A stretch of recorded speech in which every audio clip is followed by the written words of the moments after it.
What's up guys, my name is Timbo, and the Destiny 2 beta has been over for a little bit now, giving me plenty of time to process my thoughts on it. And while you'll see a surplus of people making videos on their thoughts on the beta in general, I, as usual, want to do something a little bit different. There were a lot of things in the Destiny 2 beta that I really liked. I think unlike some people, the Destiny 2 beta was a breath of fresh air and showed good signs for the game. I wasn't bothered by the scarcity of content in the beta. I was actually happy that Bungie decided to limit how much they showed us, opposed to what they've done in the past with Destiny 1. Not everything was perfect, there are some tweaks that should be made here and there, but those faults I had with the beta were small, easily fixed issues, which was good to see. The topic of this video can be seen as a bigger problem depending on what type of person you are. It can disappoint you, make you excited, or completely apathetic. Either way, at this point there's no changing this element of the game, so regardless how you feel about it, this is just how things are going to be. And that, as I'm sure you're already aware of, as by reading the title, is the fact that your Guardian in Destiny 2 will be a silent protagonist.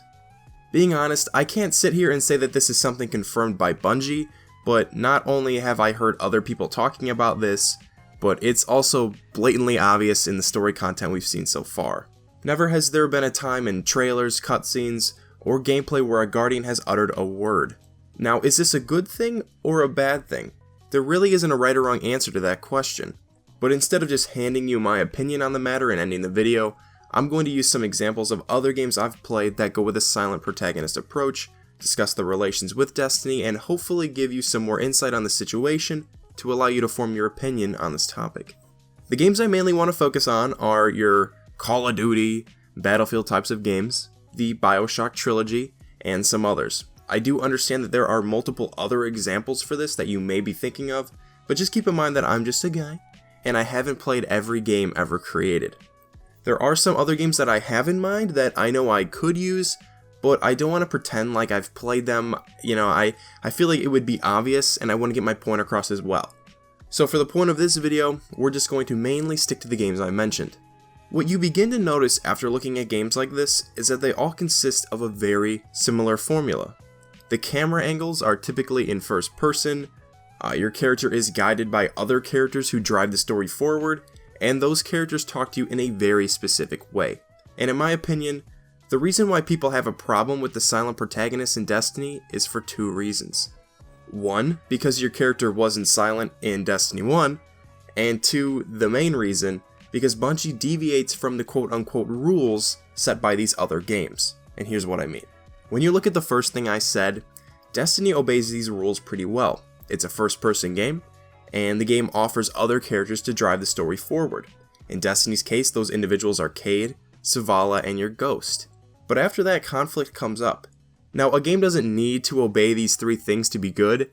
I literally just made them up on the fly. All I'm saying is that Destiny shaking up the formula can make certain interactions awkward. If we look at a lot of these games, most of them I mentioned, they all don't do something that Destiny does. Break the first-person perspective. When characters are talking to one another, you can typically still move around your head. If there's a big action scene or pivotal point in the story, the immersion doesn't break into a cinematic movie. This keeps everything consistent and gives you the feeling that you are the person in the situation constantly. In Destiny's case, there are cutscenes where the camera pans out and plays a cutscene, which to many people breaks that immersion, or at least gives them the impression that your character is going to do something on their own. But what you soon realize is that they only do half of what you're expecting, as they act and emote on their own, but yet they do not speak on their own.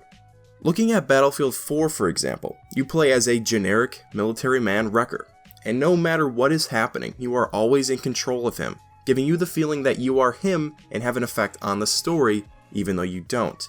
You act freely in a constricted environment, which is true in Destiny, but just not all the time.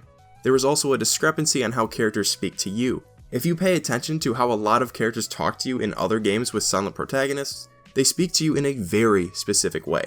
If I remember the original BioShock correctly, your character says one line at the very beginning, and then doesn't say anything else for the remainder of the game. The big trope in that game is the phrase, "Would you kindly? Would you kindly do this? Would you kindly do that?" The characters speak to you in ways that don't warrant a response. In Battlefield, your pal Irish says things like, "Wrecker, grab that gun.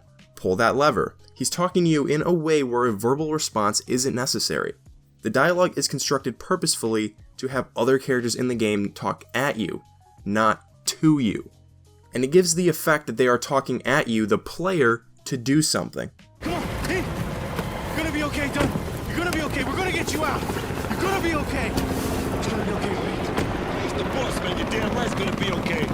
Let's go! Wrecker, take the wheel! But in Destiny, many times, they put your guardian in a situation where they should say something. And when they don't, it just doesn't seem right. Remember when I told you that you fly too fast?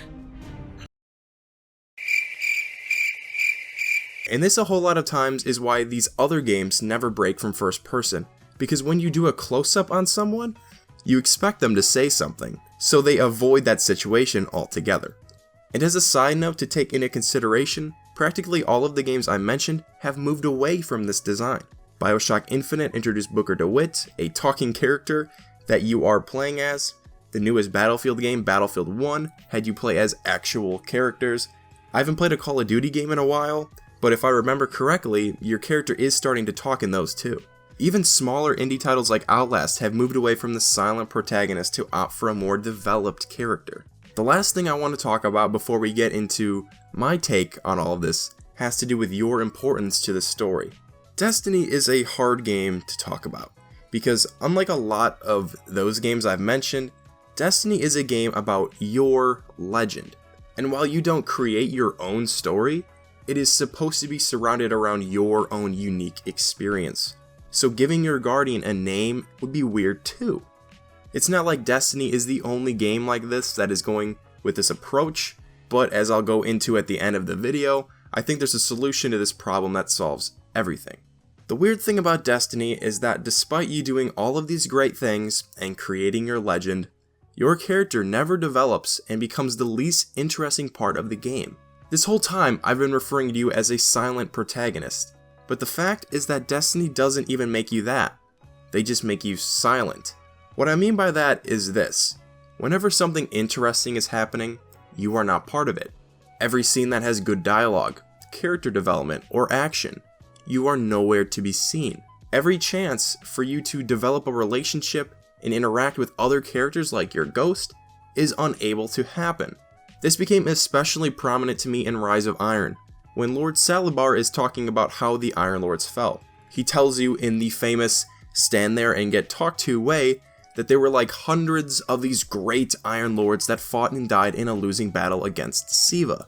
And the game focuses on just how great they were as you wield their weapons and stuff. And then you go and defeat Siva all by yourself. And then Salad Man just gives you a sword and the game ends. It's like, what? And it does this over and over again.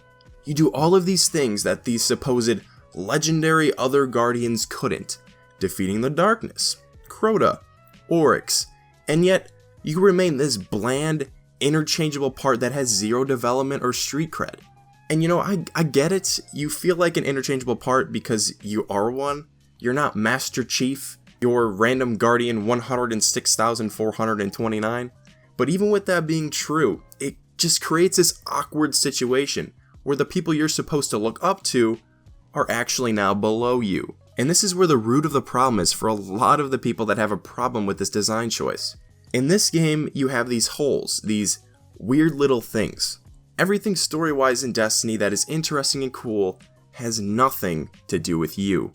Now, is this a huge problem?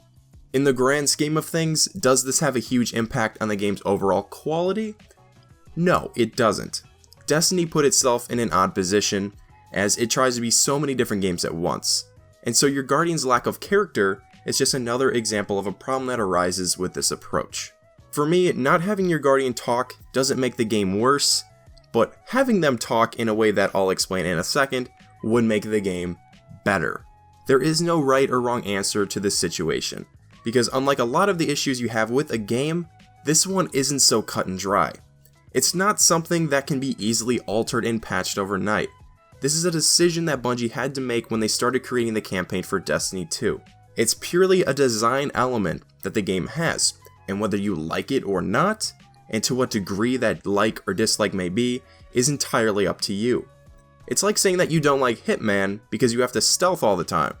That's not the game's fault, that's just how it was designed.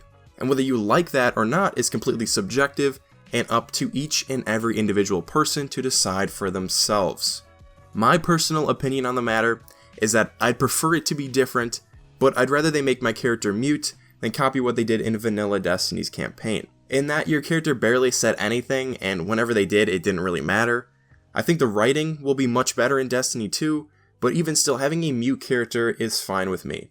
However, even though I say that, I wish they went full RPG and go with that instead. During some cutscenes or when going up to vendors, if you were given the choice between a few different options of dialogue, it would be much better.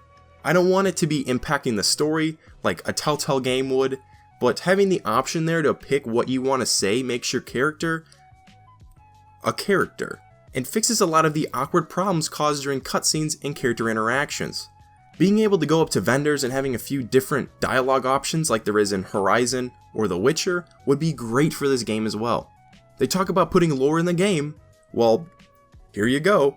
Have your character ask them some questions about themselves. If they wanted to be even simpler than this, they can. Titanfall 2 is a great example. Multiple times throughout the game you'll be given 2 options to say something. It's not a big, deep thing or anything, they're just rudimentary dialogue choices, but it adds so much to the relationship between you and your Titan BT, and makes your character a little something more than generic military man with no personality.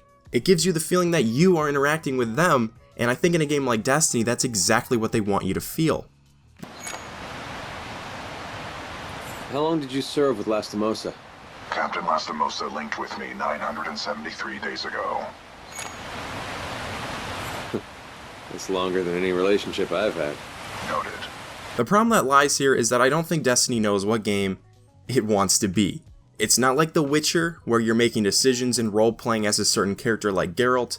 It's not a game where you're really role-playing at all, either as a specified character or as yourself. Destiny is a game that's all about building your legend, but yet it gives you zero control.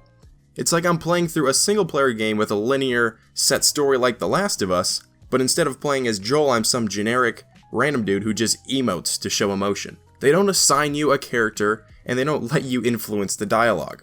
So a disconnect between the player and the motives and characters is created for some people. Now, like I said, is this a giant problem? No, I don't think Destiny's story is gonna suffer overall, but with Bungie's approach to their storytelling, these little awkward moments will occur. Like I said, how much this bothers you is strictly up to you, and this is a fundamental design choice put in the game from day one. Does the fact that your Guardian, the one you're playing as, is the most boring, underdeveloped, uninteresting part of the game bother you? And if so, how much? Do you like this design choice? Would you prefer the RPG style like I suggested? Or does this entire subject not matter to you at all? Whatever you feel, put that down in the comments below. Leave a like if you enjoyed, subscribe if you're new. Thank you all so much for watching, and as always, I'll see you in the next one.